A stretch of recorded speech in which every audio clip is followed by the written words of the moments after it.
महापुरुषों प्यार से कहिए धन निरंकार जी। सतगुरु माता सुदीक्षा सविंदर हरदेव जी महाराज की जय।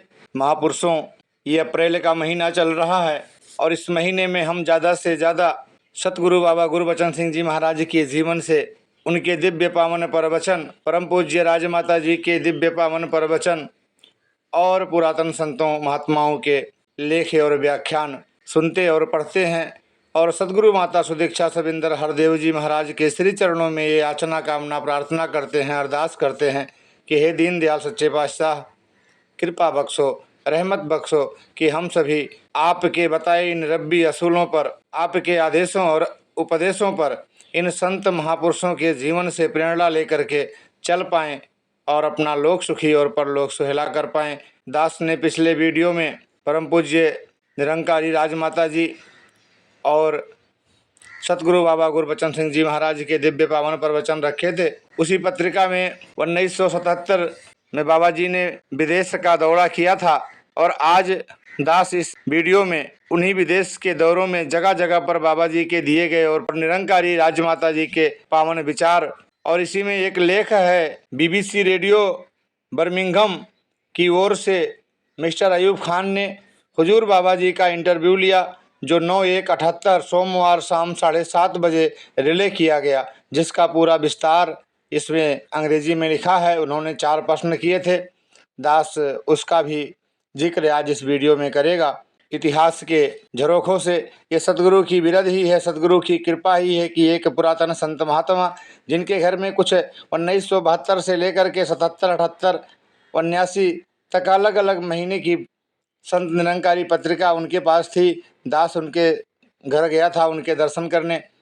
तो दर्शन करने के बाद जब दास ने कहा कि दास एक चैनल बनाया है निरंकारी बुक समरी, जिस पे निरंकारी मिशन के जितने भी पुस्तकें हैं, जितने भी साहित्य हैं, दास का ध्यान है कि उन सब को इस चैनल पे डाला जाए, जिससे आज इस भौतिक युग में, आधुनिक युग में जब समय की बहुत कीमत है, तो सतगुरु की कृपा से लगभग संत महापुरुषों के पास स्मार्टफोन है। तो हम चाहे ट्रेन में हों, प्लेन में हों, दुकान में हों, मकान में हों, सफ़र में हों, जब भी बस में हों, तो पुस्तकें कैरी नहीं कर सकते हैं, तो ये निरंकारी बुक समरी नामक चैनल है दास का। आपके आशीर्वाद से कोशिश यही है कि इस पे पुरानी से पुरानी जितने भी पुस्तकें हैं, जितने भी निरंकारी मिशन के नई पुरानी सारे साहित्य हैं, सब इस पे डाला जाए, जिससे जहाँ इसे पढ़ने में मन में एक उमंग पैदा होता है, सतगुरु के वचनों पर चलने का एक जहाँ प्रेरणा मिलता है, जहाँ एहसास होता है कि पुरातन बलिदानी महापुरुष सब लोग ने अपना जीवन किस प्रकार से कितनी कितनी मुसीबतों का सामना करके कितना कितना वक्त इस रमे हुए राम इस पार ब्रह्म परमात्मा में अपना लगाते हुए और इस मिशन को कहाँ से कहाँ तक पहुँचा दिए। तो उस बात को सुन करके, पढ़ करके भी एक जज्बा जागृत होता है। आप संतों महापुरुषों का प्यार भी मिलता है। तो आप सब ऐसे ही कृपा दृष्टि दया दृष्टि बनाए रखिए, जिससे दास भी और आपके पास भी अगर ऐसी कोई पुरातन पुस्तकें हैं तो दास के पास कमेंट बॉक्स में अवश्य लिखें। दास फ़ोन करके फिर उसको कलेक्ट करने का प्रयास करेगा। शरीर करके तो दास मुंबई में रहता है, जबकि ये पत्रिका है तो उसी साल दास का जन्म हुआ था 1977 में, और ये 77 की ही पत्रिका है। उस समय विदेश का दौरा था बाबा जी का, तो इसमें जगह जगह पे वो प्रोग्राम है। दास उस प्रोग्राम का ब्यौरा नहीं देगा। उस प्रोग्राम में जहाँ जहाँ पे हुजूर और परम पूज्य राजमाता जी ने अपने विचार रखे हैं, दास उन्हीं को रखने का प्रयास करेगा। तो सबसे पहले उसमें परम पूज्य राजमाता जी ने अपने विचारों में समझाया, आज हम इस विशाल परिवार में सतगुरु की कृपा से हरि यश गा रहे हैं, क्योंकि हमें सच्चा दर मिला है। खुशियाँ मांगने के लिए यहाँ आए हैं, हर एक के लिए मांगना है। इसी समय कि आप 16 मास से प्रतीक्षा कर रहे थे, पर आपको अब समय मिला है, अवश्य लाभ उठावें। सत्संग का लाभ उठाना है। कभी ना सोचें कि अब संगत में नहीं आए तो कल सही, या सुबह गए हैं तो अब क्यों जाना। ऐसा ना करें। जो आज आप कर्म करते हैं उसी का मोल ही महान है। यह कर्म इंसान को होशियार करता है। संसार में केवल बोल ही बोल हैं, संत परोपकारी होते हैं। यह सबसे बड़ा कर्म है कि एक दिया जला है जो उसके साथ लगे जल जाता है। ज्ञान रूपी रोशनी आपके भाग्य में आई है। ये जो बाबा जी के साथ संत आए हैं, कोई कल्पना नहीं बल्कि बयान बताने आ रहे हैं कि सतगुरु ने हमारे ऊपर क्या उपकार किया है। इससे दूसरों को भी लाभ मिल सकता है। इनकी संगत से हमें लाभ उठाना है। हुजूर बाबा जी ने अपने प्रवचनों में दर्शाया, अपनी ज़िंदगी में हम अनेक खुशियाँ मनाते हैं, उनका कोई जिक्र नहीं करता। रब्बी खुशियाँ ही महान हैं। साध संगत जो कुछ करने को कहती है मैं कर लेता हूँ। साध संगत ही मेरा जीवन बना रहे। जो सत्कार प्यार आप करते हैं उसे बढ़ाते चलो। सब ने कर्मयोगी और राजयोगी बनना है। राजयोग और कर्मयोग जब मिल जाते हैं तो जीवन सुखी हो जाता है। आज फिर अवसर आया है गृहस्थ में रहने का। पिछला साल भी आप सबका अच्छा बीता है। नया साल भी आपका खुशियों भरा बीते। मेरी शुभकामनाएं सबके साथ हैं। बाबा जी ने अपने संदेश में कहा, साधारण जीवन में किसी काम को करना होता है तो उसके लिए हम हर प्रकार से चेतन होते हैं। इधर परमार्थ में भी यही कुछ है।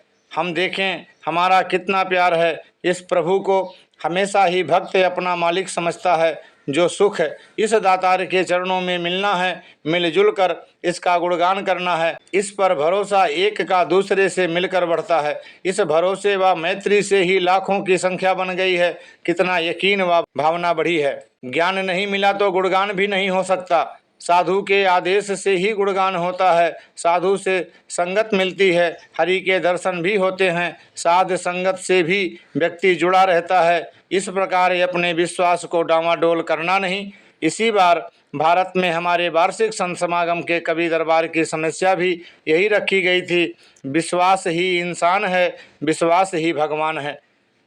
लड़की मानती है तो पति है, मालिक भी है। यही दृढ़ता यकीन बढ़ाते जाना है। इसी तरीके के साथ चलना है। भरोसा करना है कि यही निराकार है, सर्वशक्तिमान है। यकीन से परे होने पर भले ही पास है पर कुछ नहीं लगता। इसी प्रकार विश्वास से प्यार सदा ही बना रहे। इसके बाद लिफोर्ड में राजमाता जी ने कहा, सतगुरु के चरणों में आ जाते हैं तो जन्म मरण कट जाता है।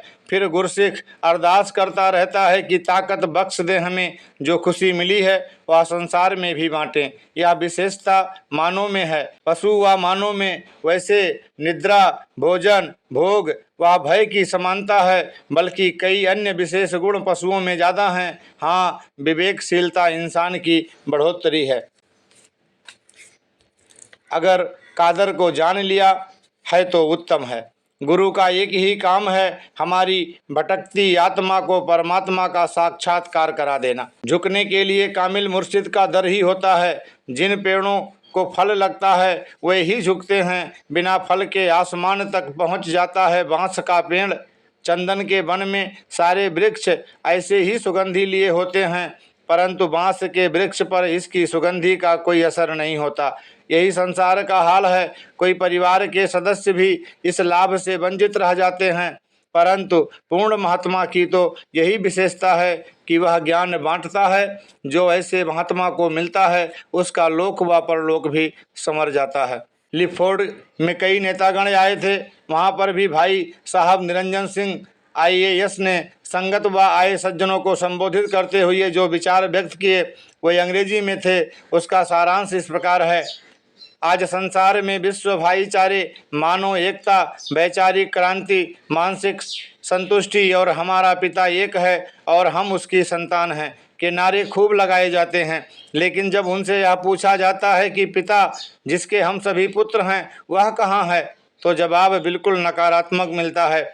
यही कारण है कि ये सारे नारे लगाने के बाद कि हिंदू, मुस्लिम, सिख, ईसाई आपस में हैं भाई भाई के कोरे नारों से ना तो विश्व भाईचारा ही होता है और ना ही हमें मानसिक संतुष्टि ही मिलती है, बल्कि परेशानी ही अधिक बढ़ती जाती है। कारण स्पष्ट है कि हमें अपने पिता परमात्मा का पता नहीं, और जब तक पिता परमात्मा का पता नहीं तब तक चाहे हम कितने ही नारे लगा लें, कभी भी हमारे अंदर भाईचारे की भावना नहीं आ सकती, ना ही हम सुख एवं संतोष ही प्राप्त कर सकते हैं। आज निरंकारी बाबा ऐसे ही परमपिता का साक्षात्कार कराकर यूनिवर्सल ब्रदरहुड अथवा फादरहुड की बात को साकार रूप दे रहे हैं। जो बात सत शास्त्रों में वर्णित है कि परमात्मा सर्वशक्तिमान सर्वव्यापक निराकार एवं सच्चिदानंद है, ऐसे प्रभु की जानकारी का संदेश ही निरंकारी बाबा देता है। इसको जानने के बाद ही हमारे अंदर सच्ची मानवता पनप सकती है और हमारे अंदर वास्तव में भाईचारे की भावना आ सकती है, वरना नहीं। आप पाश्चात्य लोग बड़े संपत्तिशाली हैं, वैज्ञानिक एवं बुद्धिवादी हैं। आपको मेरा यह संदेश है कि आप चाहे इस बाबा के ज्ञान को अपने वैज्ञानिक ढंग से परख कर देख लें। यह मानव के चौमुखी विकास एवं जीवन के हर पहलू को उन्नत करने का पवित्र संदेश है। मानव का अंतिम लक्ष्य प्रभु प्राप्ति ही है, जो निरंकारी बाबा के चरणों में श्रद्धापूर्वक नतमस्तक होने पर एवं इनके सिद्धांतों को व्यवहारिक रूप देने से पूर्ण होता है। इसीलिए मैं सभी सज्जनों से यही विनम्र निवेदन करूंगा कि यदि आप वास्तव में सुख शांति आनंद के ज़रूरतमंद हैं एवं हकीकत में विश्व भाईचारे एवं शांति चाहते हैं, मानव के अंदर भरी भेद भावना, ईर्षा, द्वेष को तथा अलगाव की भावना को खत्म करना चाहते हैं, तो इस पूर्ण मुर्शद निरंकारी बाबा के चरणों की पनाह लें। आगे इस लेख में निरंकारी राजमाता जी ने अपने वक्तव्य में कहा है, हमें जब कोई वैद्य मिल जाए, हम ठीक हो जाने पर उसका गुणगान करते रहते हैं। इसी प्रकार जीवन का रोग दूर करने के लिए, सदैव सुख पाने के लिए गुरु की जरूरत पड़ती है। जैसे यहाँ मोटरें खड़ी हैं, अगर कोई अनजान व्यक्ति उसे चलाने का यत्न करे तो गड़बड़ होगी, दो चार को मार डालेगा, नुकसान होगा। यदि किसी को गुरु धारण कर सीख कर चलाए तो लाभ होगा, गाड़ी भी ठीक चलाई जा सकती है। इसी प्रकार गुरु की कृपा से ही राम मन में बस सकता है। गुरु होना किसी के ऊपर तो लिखा नहीं होता। यदि ऐसा होता तो नानक साहिब को उनके पिता थप्पड़ ना मारते, उनको माता पिता ने नहीं पहचाना। भूमिये चोर, सज्जन ठग, बेबे नानकी, राय बुलार ने ही पहचाना, माना और पूजा। आज भी आप जैसे पहचान कर आवाज़ दे रहे हैं, वरन संसार में तो अहंकार भरा है। याद रहे कि मनुष्य जन्म में ही मौका मिलता है भले बुरे का निर्णय करने का। इंसान को ही मति दी है बचकर रहने की, कि निंदा भूल कर भी किसी की नहीं करनी। हम भलाई करें, हमारी भी भलाई होगी। केवल कथनी नहीं बल्कि हमने कर्म करना है। यह बातें विचारने वाली हैं। अपना जीवन इन पर चलाना है, इन्हें अपनाना है। आगे निरंकारी बाबा ने भी अपने प्रवचन में फरमाया, जितने भी भक्त आए प्रभु के साक्षात्कार के लिए साधना की कि फिर साकार का आसरा भक्त को लेना ही पड़ा। लोग समझते हैं मेरा मान और विशेषता बढ़ रही है, परंतु ऐसा नहीं। मुझ में कोई लियाकत नहीं, मैंने कभी भी दावा नहीं किया। कई लोग आते हैं, मेरा तो यही जवाब है कि मैं सारे लोगों का दास हूँ। यह सच की आवाज़ हमेशा चलती रहेगी। जिस समय जो भी यह सच की आवाज़ लेकर संसार में आए, विरोध हुआ, लेकिन वह संत झेल गए। सच की आवाज़ को हर बार नया माना जाता है। सच की आवाज़ वालों के घर वाले भी पहचान नहीं पाते, नहीं तो माथा टेक देते। गुरु का मिशन चलता है, कोई बिरादरी नहीं बनाई जाती। गुरु नानक देव जी ने बाला व मर्दाना दोनों ओर बिठाए और कहा, मैं साझा बंदा हूँ, रब्बी बंदा हूँ, मैं बंटवारा पैदा करने नहीं आया। गुरु गोविंद सिंह जी के चेले गन्नी खां व नबी खां थे। सतगुरु किसी धर्म अथवा जात विशेष का नहीं होता। आज एक दूसरे को नीचा दिखाने की भावना काम कर रही है, यह समाप्त करनी होगी। आदमी को आदमी का सत्कार करना होगा, इसके अलावा कोई चारा नहीं। विश्व बंधुत्व तभी हो सकेगा। एक निरंकारी शादी भी हुई। भाई साहब इंद्रजीत सिंह सुपुत्र भाई साहब हरि सिंह जी की। आप बाबा बूटा सिंह जी के समय से इस मिशन में निरंतर परिवार सहित सेवा करते आ रहे हैं। उस समय संगत की हाजिरी लगभग 300 की थी। सादा और साधारण रीत से हुई इस शादी को देखने के लिए कई दैनिक पत्रों के पत्रकार भी आए। इसमें निरंकारी राजमाता जी ने अपने प्रवचन में फरमाया, यह आत्मा जन्मांतरों से परमात्मा से मिलना चाहती है। गुरु कृपा से हमें भी इस दरबार से जो कुछ भी मिला है, हम सब आप ही बता रहे हैं। किसी को कहा नहीं जाता। भक्तों की आवाज़ युगों युग अटल होती है। गुरु का तेज ऊंचा होता है। हम बड़े भागों वाले हैं जिन्होंने इस ज्ञान को प्राप्त किया है। मैंने स्वयं कई कर्म किए परंतु हार गई और कुछ नहीं बना। हाँ, जब इस दरबार से ब्रह्म का साक्षात्कार हुआ तो ही कह रही हूँ कि ईश्वर जाना नहीं जा सकता। ऐसा कहना भूल है। जिन्होंने देखा है वह कह रहे हैं। यदि किसी को संशय हो तो वह हमसे पूछ सकता है।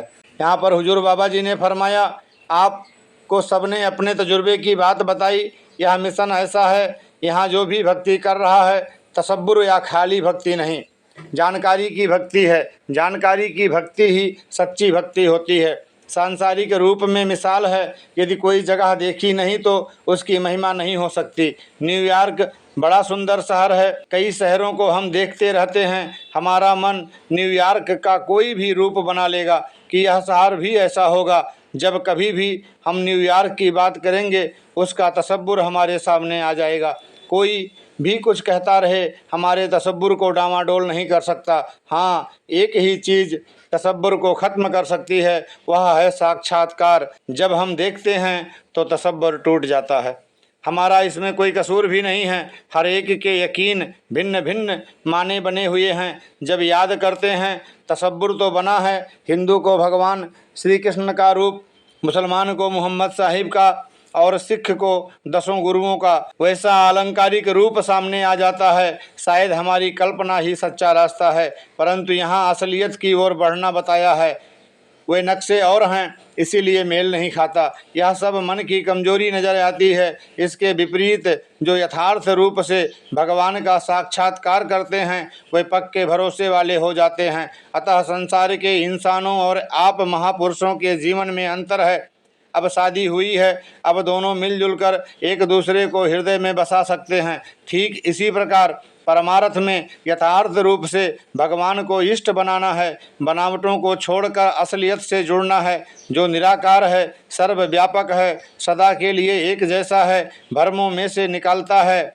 लकीर के फकीर नहीं बनना। यदि भक्त बनना है तो असल भगवान की मानकर पूजा करो, फिर जो कुछ करो सफलता ही सफलता होगी, भक्ति भी पूर्ण होगी। यदि अपने मन के अधीन होकर भगवान की पूजा करते हैं तो फिर भटकते रहते हैं। हम पाठी हैं, दानी हैं और कहते हैं अंदर प्रभु का ध्यान करो। ये सारी बातें बनावटी हैं। जानकारी में सारी बातें लाभदायक हैं। सेवा सुमिरन भी परवान है। यदि परमात्मा को जान लें फिर कोई बात गलत नहीं।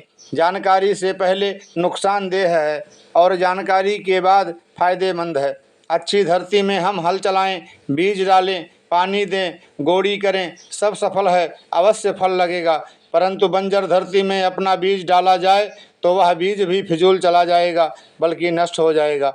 दूसरी ओर 10 या 20 गुना होकर फल लगेगा। गुरु नानक साहब, राम जी, भगवान कृष्ण जी, मोहम्मद साहब और ईसा मसीह साहब के जानलेवा तो हैं, किंतु यदि उनकी कोई बात नहीं मानते, उनका ज्ञान जीवन में लाते नहीं तो भुलेखे की बातों से अपने आप को धोखा देते हैं। हमें उनके आदेशों और उपदेशों को जीवन में ढालना है ताकि यह लोक और परलोक सुखी रह सके। इसके अगले पड़ाव पर अपने प्रवचनों में हुजूर बाबा जी ने फरमाया, आपने युग पुरुष बाबा अवतार सिंह जी महाराज के लगाए बगीचे की हकीकत सुनी।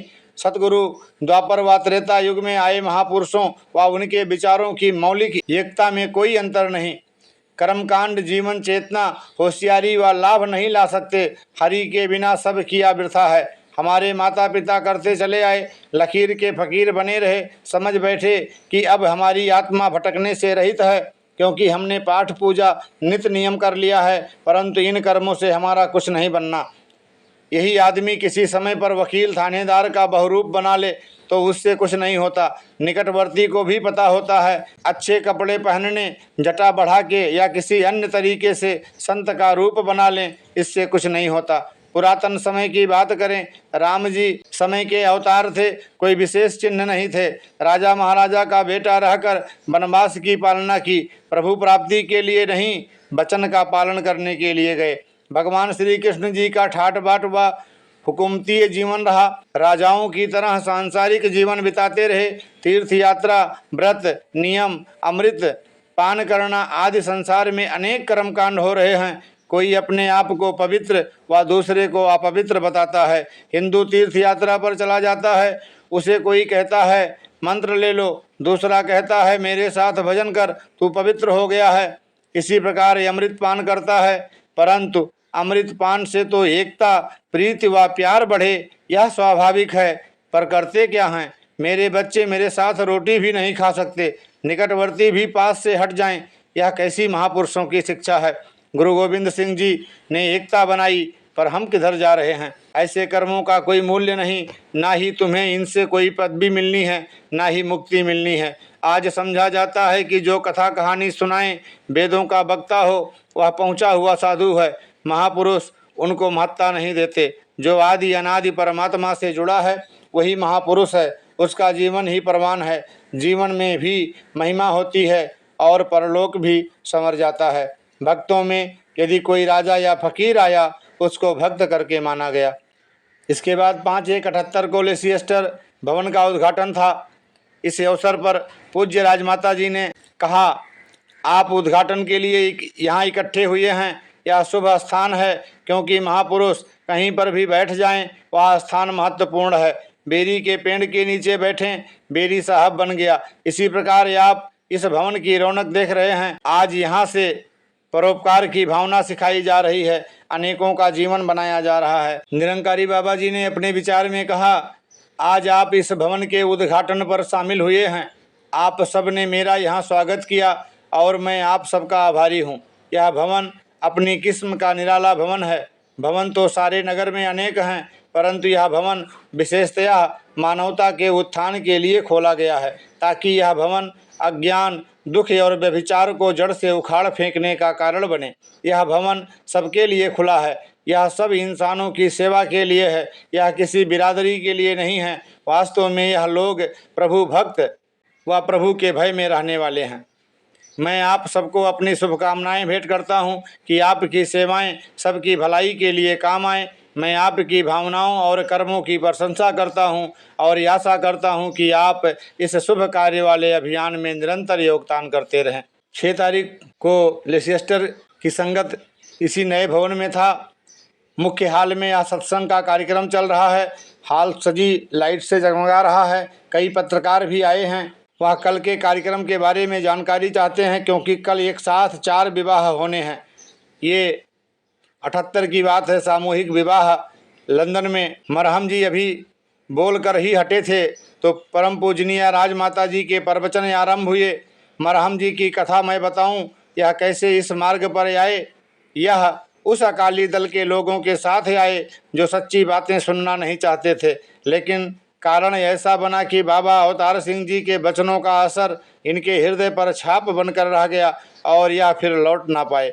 तभी से इसी दर के बनकर रह गए हैं। गीत बनाते हैं, कविता करते हैं, बड़ा उत्साह है और जीवन भर यह गीत गाते रहें, ऐसी मेरी कामना है। महाजनों, हमें गंभीर रहना है, शांत रहना है। कई बार जोश में आकर बड़े बड़े दावे कर बैठते हैं, पर हर समय मांगे कि इस दर के बने रहें। जो इंसान गुरसिख है वह सदा ही यही अरदास करता है, सतगुरु भक्तों की युगों युगों रक्षा करता आया है। परिवार की बजाय भक्तों पर भरोसा करना है। आपको भी ऐसे महात्मा मिले हैं। अब आप स्वयं ही नहीं बल्कि सारे संसार में इस आवाज़ को पहुँचाएँ। पूज्य निरंकारी बाबा जी ने अपने प्रवचनों में फरमाया, संसार में धन और इल्म वालों को बड़ा मानते हैं।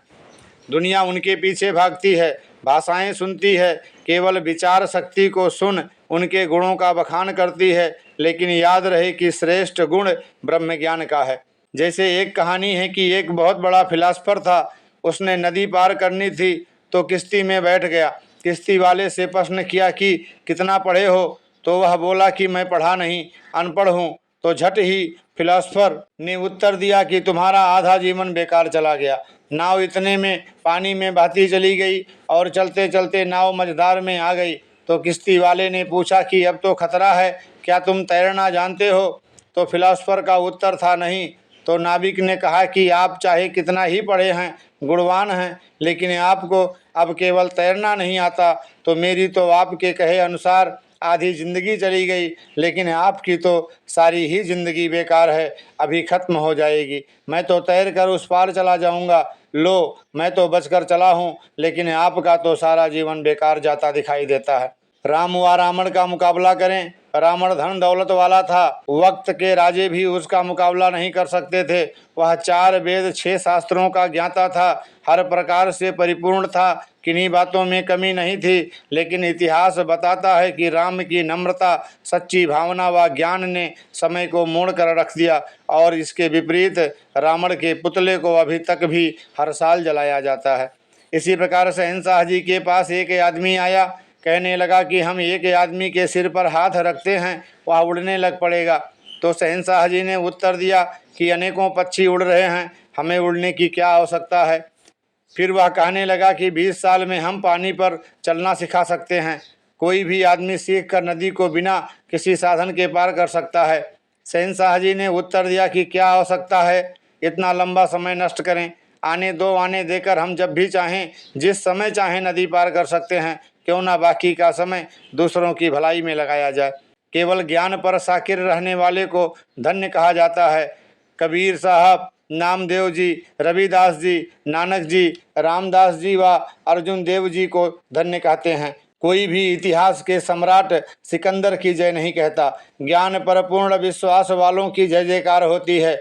भक्त प्रहलाद 8-9 वर्ष का था, उसका विश्वास डामाडोल नहीं किया जा सका। उसके पिता हिरण्याकश्यप ने बलपूर्वक कहा कि उसको मानो, वह राजा है, मालिक है, परंतु उसको भरोसा था इस महान शक्ति निरंकार पर, चाहे सारी दुनिया मुखालिफ हो गई, पहाड़ से गिराने का डर दिया गया। आखिर हिरण्याकश्यप का नाश हुआ। जिस पर गुरु की रहमत होती है वह ही खुदा को याद कर सकता है।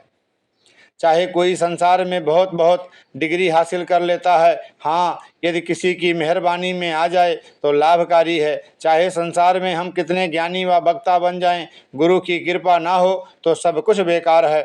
ऐसे भक्तों की धूली प्राप्त कर विश्वास बढ़ता जाता है, हमेशा नीचे से ऊपर उठा जाता है और उसी में महानता होती है। हमने मकान बनाना होता है तो पहले नीचे से आरंभ करते हैं, जब निचला भाग दृढ़ होता है तो ऊपर बनाते जाते हैं, और बन जाने पर उस भवन की शोभा निराली होती है, सुंदरता भी मनमोहक होती है। इसी तरह पेड़ लगाते हैं तो नीचे से ऊपर बढ़ता है, फिर तना बनता है, पत्ते लगते हैं और फल लगने पर झुकने से उसकी महिमा है। इसी प्रकार ये अपने अंश को गंवाना पड़ता है। बीज डालने पर जो जो दाने जमीन के अंदर चले जाते हैं पेड़ बन जाते हैं, फल लगते हैं, और जो दाने बाहर रह जाते हैं उनके 1-2 पत्ते ही लगते हैं और फिर वह नष्ट हो जाते हैं। अपने आप भी बीज नष्ट हो जाता है और पेड़ का तो नाम क्या लेना। इसी प्रकार भावना व विश्वास वाले लोग झुक कर रहते हैं। ऐसे ही भक्तों की धूली के लिए कामना की जाती है और की जाती रहेगी। आज दोपहर को नगर लेसियस्टर के लॉर्ड मेयर ने हुजूर बाबा जी और निरंकारी राजमाता जी को अपने टाउन हॉल के कार्यालय में निमंत्रण दिया, और इस समय लॉर्ड मेयर ने कहा कि चाय की सर्विस मैं स्वयं अपने हाथों से करूंगा, और ऐसा किया। मेयर महोदय ने हुजूर को कुछ प्रश्न भी किए और कहा कि मुझे आपके मिशन की गतिविधियों से जानकारी होकर बड़ी खुशी हुई है। आप दुनिया को सामाजिक जीवन से भी परिपूर्ण कर रहे हैं। फिर मेयर महोदय ने प्रश्न किया कि आपके क्रिश्चियन के 10 कमांडमेंट के बारे में क्या विचार है। हुजूर ने उत्तर दिया कि रब्बी लोग जहाँ आध्यात्मिकता का प्रचार करते हैं वहाँ वे समाज सुधारक भी होते हैं। उस समय 10 नियमों की नींव रखी गई और आज निर्णय करके 5 नियम बनाए गए हैं, जिन पर चलकर कोई भी इंसान अपना जीवन सुखी कर सकता है। यही नहीं, दूसरों के भी लाभ का कारण बन सकता है। मेयर महोदय ने जिक्र किया कि हमने आंध्र प्रदेश के बाढ़ पीड़ित लोगों की सहायता के लिए 400 पाउंड की सेवा भेजी है, तो हुजूर बाबा जी ने उनका धन्यवाद किया कि आपने ऐसा कदम उठाया। सारे भारत की ओर से हम आपके आभारी हैं। 7 तारीख को प्रातःकाल भवन में ही एक शुभ समारोह था, जिसमें एक साथ 4 विवाह संपन्न होने थे। आज हर चेहरे पर खुशी ही खुशी नजर आ रही थी। निरंकारी राजमाता जी ने इस अवसर पर कहा, आज जिसको समझ है अच्छी प्रकार जान रहे हैं कि यह क्या हो रहा है, नहीं तो बाकी सब अपने हृदय में ख्याल करते होंगे क्या कह रहे हैं। आज तो संसार नानक साहब, राम जी, कृष्ण जी, ईसा मसीह व सब की धन्य धन्य कर रहा है, परंतु उनके होते किसी ने नहीं माना। संत महात्माओं की गिनती कम ही में होती है। आज नमस्कार करते हैं, वाणियाँ पढ़ते हैं, परंतु उस समय भूतना बेताला कहा, कहीं इंसान को भ्रम ना हो जाए। हम तो संसार की अच्छी बातें बताते हैं, दुनिया इसको पसंद नहीं करती। जिन्होंने बात मानी उनके नाम ग्रंथों में हैं। जिन भक्तों ने पहचाना है, जाना है, वह ब्रह्म रूप हो गए। महात्मा हमारा कर्म नहीं देखते, नहीं तो कौड़ा राक्षस, सदना कसाई, शयन नाई आदि के नाम ना होते। इन बातों को दिमाग में जगा दें तो लाभ हो सकता है। उन्होंने तो यही कहा, नानक लेखे इक गल होर हो में झखड़ा झाख। गुरु का महान कर्म हमारी आत्मा जो युगों युगों से परमात्मा से बिछड़ी थी उसको मिला देना है। हमें इसी प्रकार कदम कदम पर उस्ताद की ज़रूरत है। जो जो बातें हम पढ़ते हैं उन पर जीवन बन जाए। किसी का ध्यान हो, शायद कोई पढ़कर ही जीवन बना लेगा। नहीं, ऐसा सच नहीं है। एक सिरे से दूसरे सिरे तक पढ़ डालें तो यही निर्णय है कि जब महात्मा की शरण मिली, इशारा मिला, तभी से ही मन खड़ा हुआ, जीवन में परिवर्तन आया। जिस तरह उस्ताद, वकील, डॉक्टर आदि इंसान ही होते हैं, इसी तरह गुरु भी इंसान ही होता है, परंतु उसके पास ज्ञान का गुण होता है जिससे वह मानव समाज का कल्याण करता है। निरंकारी बाबा जी ने फरमाया, यह मनुष्य जन्म किसी मकसद के लिए मिला है। वह मकसद पूरे मुर्शिद से पूरा होता है जिससे सुकून मिलता है। जितने हमारे बुजुर्ग आए उन्होंने ग्रंथ रचे, भाव ही केवल यही था। वह अपने जीवन में ज्ञान पा चुके थे और दूसरों की प्रेरणा के लिए यह महान ग्रंथ रचे कि इस सच्चाई को जानकर भागीदार बन सकें। संपूर्ण अवतार वाणी में भी यही भावना है कि भटकन कैसे खत्म होती है। आप इस अमीर देश में रहते हैं और भी अमीर मुल्क हमने देखे हैं, हमें कहीं भी कोई आदमी ऐसा नहीं मिला जिसको सुख व शांति हो। जिससे भी बात चलती है कहते हैं धन के भंडार भरे पड़े हैं, परंतु चिंता खत्म नहीं होती। जिसके पास धन की कमी है वह भी दुख महसूस करता है, वह किसी और चीज़ के दुख से दुखी है। परंतु जैसे कोई बीमार होता है, बुखार की हालत, सिर दर्द, पेट में गड़बड़, नींद नहीं आती, आँखें जलती हैं, स्वाद कड़वा लगता है और नाक में दर्द है, अर्थात वह 10 तकलीफ बताता है, परंतु डॉक्टर समझता है कि एक ही बीमारी है, इन्फ्लुएंजा। डॉक्टर उसकी ही दवाई देता है। पहले तो वह मरीज 10 बीमारी समझता है, फिर बाद में पता लगता है कि एक ही बीमारी से अनेक पीड़ा थी। इसी प्रकार मन करके जलन, ईर्षा, बैर की बीमारी लगी है। किसी को किसी का मुल्क, खुराक, भाषा आदि अच्छे नहीं लगते। इंसान को इंसान से घृणा पैदा होती है। सब बीमारियों का खात्मा केवल ब्रह्म ज्ञान से ही हो सकता है। जितने भी महापुरुष आए उन्होंने जो भी काम किए एकता व मेल के किए। राम जी के समय में छुआछूत थी, ब्राह्मण अपने को श्रेष्ठ समझते थे। इतिहास साक्षी है कि उन्होंने पतित भीलनी को गले लगाया और उसकी पूजा कराई। आज कोई अपने बच्चे के झूठे बेर खाने को तैयार नहीं, उन्होंने यही काम स्वयं किया। अभिमानी व अहंकारी लोगों को नीचा किया।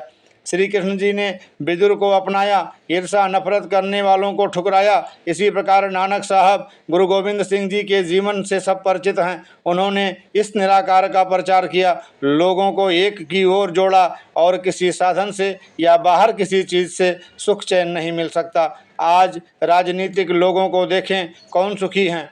कल जिसकी जय जयकार थी आज कतई खत्म हो गई और कोई पूछता तक भी नहीं। पर रब्बी लोगों की बात रहती दुनिया तक बनी रहती है। पूरा गुरु मिला है तो बंधन भटकन खत्म होती है। भटकन का पता तब लगता है जब कोई भरमा देता है। जैसे एक दुकानदार के पास जो कपड़ा आप मांगते हैं वह नहीं है तो वह आपको फंदे में फंसाने के लिए इधर उधर की बातें कर कोई ना कोई किसी ना किसी प्रकार माल जड़ने की कोशिश करता है। पर होशियार ग्राहक ऐसा धोखा कभी नहीं खाता। इसी प्रकार परमार्थ में किसी साधु संत के पास जाते हैं, दुख दूर करने की प्रार्थना करते हैं, उसके पास सदैव सुख का साधन तो है नहीं, फिर वह हमारा ही कसूर निकाल देता है कि आपने कर्म नहीं किया। इस प्रकार ये अपनी जान वह छुड़ा लेता है। परंतु पूर्ण ब्रह्मज्ञानी ने तो हर समय पतित का उद्धार किया। वाल्मीकि को ज्ञान ना होता तो ऋषि कैसे कहलाता। कौड़ा राक्षस नानक साहब का ठाट बाट व लाल चेहरा देखकर ठगने के लिए आया,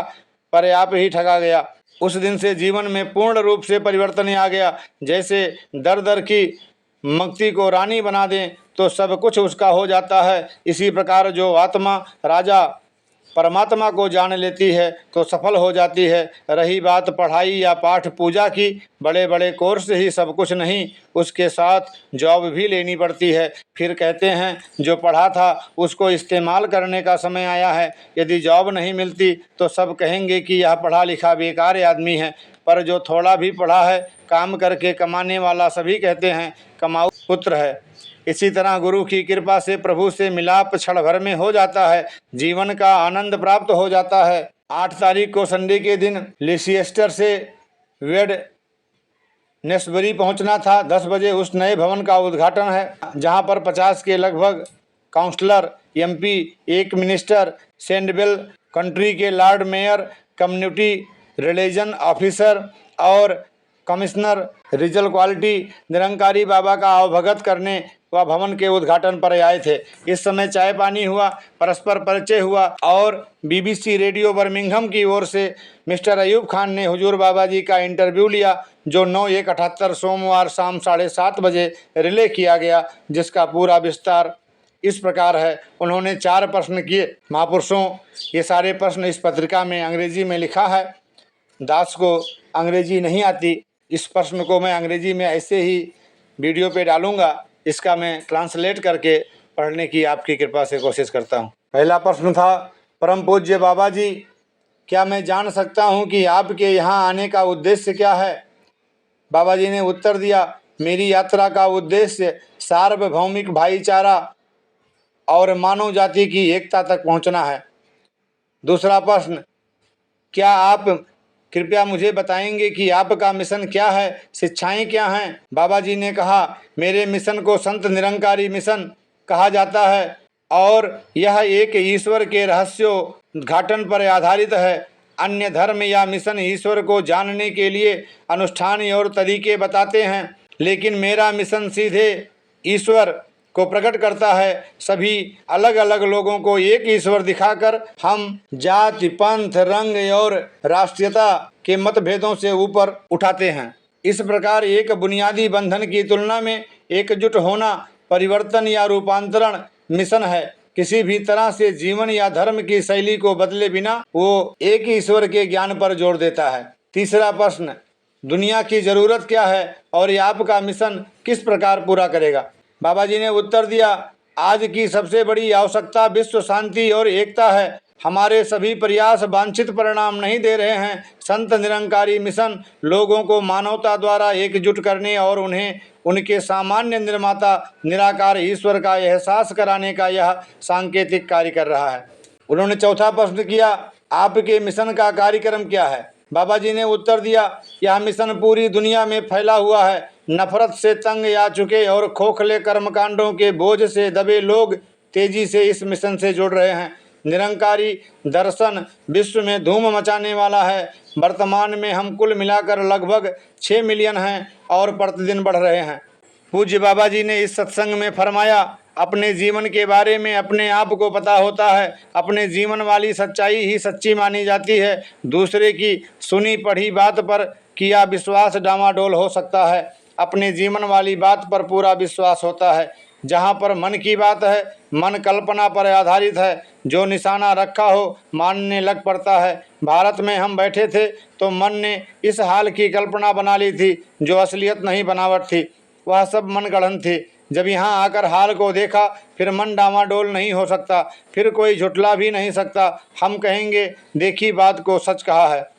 बड़े लोग परमात्मा की सिफतें करते हैं, तरह तरह पूजा करते हैं। जिनको परमात्मा का पता नहीं उन लोगों ने हमें बताया, कहा और हमने उसी प्रकार माना। जो देखा नहीं कर्मकांड पाखंड दिखाकर करते हैं, दूसरों को अपनी ओर खींचने को हैं। ना ही हमें धर्म का पता है, ना ही हम शाकिर होते हैं। कह देते हैं अंदर का पता नहीं, केवल दूसरों को मोहित करने का साधन बना रखा है। ये सब पाखंड है। यदि यहाँ से इंडिया जाने पर 10 पाउंड की चीज़ ले जावें और 100 पाउंड का कस्टम लग जाए तो उस चीज़ को वहाँ ही छोड़ देंगे। इसी प्रकार भक्ति का हाल है। यदि कोई कर्म कांड कर ले और कई गुणा बढ़कर वह हमें चिपट जाए या भरम बढ़ा दे तो इसका कोई लाभ नहीं। प्रभु का दिन रात गुणगान करते रहें, कुछ नहीं बनेगा। मिलाप तो कराना ही पड़ेगा। भवसागर से पार उतारना है, समुंदर नदी को पार करना है। उपाय नहीं चलेंगे कि मैं पढ़ा हूँ, पहलवान हूँ या सयाना हूँ, ये सब फिजूल है। किसी के सहारे से पार हो सकता है। एक ही तरीका है, जहाज खाते पीते हंसते गाते दूसरे पार ले जाता है। हमें भी ऐसे संतों महापुरुषों का सहारा लेना पड़ेगा। यदि संतों के वचन को मानता है तो गुरु की कृपा से तर जाता है। कोई तीर्थ करता है, अमृतसर गंगा स्नान करोड़ों भी कर ले, कुछ नहीं बनता। इस कर्म में कितना अंतर है। जब जब स्नान करेंगे अपने आप को बड़ा समझने लग जाएंगे, श्रेष्ठ मानने लगेंगे, बाकी लोगों को नीचा समझने लगेंगे। पहले इकट्ठे रहते थे, अमृत पान से नफरत पैदा हो जाती है। हमारे बुजुर्गों ने जिन्होंने अमृत पान कराया था, उन्होंने तो हिंदू मुस्लिम इकट्ठे कर दिए, लेकिन हम तो जुदा जुदा हो रहे हैं। उन्होंने तो सच्चाई का प्रचार किया, इकट्ठा किया। मुक्ति चार वेद ग्रंथ से नहीं, बल्कि चार वर्ण का साझा संदेश होना है। जो प्रभु को जानता है उसी का उद्धार होता है। दूध पीने के लिए हमने गाय काली गोरी सींग वाली या लंबी नहीं देखनी, क्योंकि दूध में कोई फर्क नहीं, पर अच्छी गाय लेते हैं जिससे दूध प्राप्त हो। अंग्रेजी नस्ल का दूध भी सफ़ेद ही होगा। इस प्रकार ज्ञान साझा है, बताने वाला चाहे कोई भी हो। महापुरुषों दास इस वीडियो को यहीं पे विराम देगा। इससे आगे बहुत सारे प्रेरणादायक प्रवचन हैं हुजूर के, इसे अगले वीडियो में लेकर के आपके श्री चरणों में समर्पित होगा।